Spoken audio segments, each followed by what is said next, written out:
So for this next problem, we first need to, we can't cancel out log base 3 because we have to simplify first and there's not 1 on each side.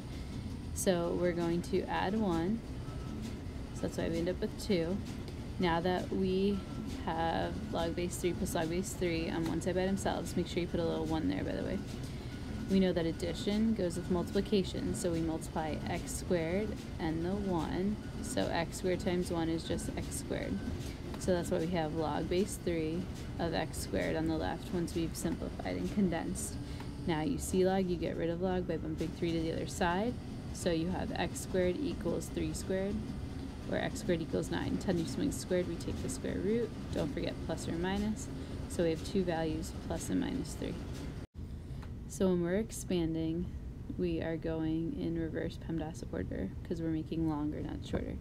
So remember, multiplication goes with addition. So 4 times x, multiplication, so we're going to break apart with addition. So it's log base 3 of 4 plus log base 3 of x. For this next one, we have multiple multiplication spots, so we break those spots apart with addition. So it's natural log of 4 plus natural log of x squared plus natural log of y to the 5th. Then, if we're going in reverse order, lastly we bring down the exponent. So the power 5 comes in front of its term, power 2 comes in front of its term, and now we're fully expanded. So for condensing we actually do PEMDAS, because when you're condensing, you're simplifying, making shorter. So we know subtraction goes with division. The first term goes on top, the second goes on bottom.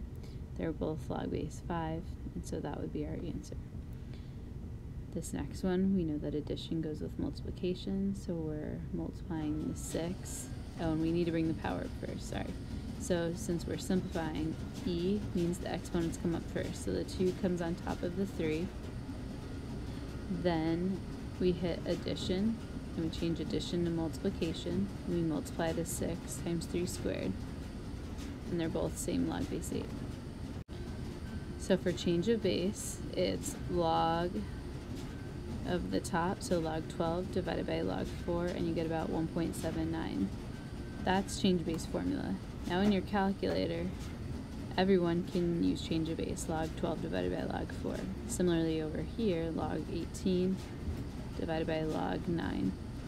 Some of you though have a button where you hit math, and you can scroll down to log base, and it will pop up as log, blank spot. You can enter the numbers. You could enter 4 and 12 and hit enter, and it would still give you the same answer.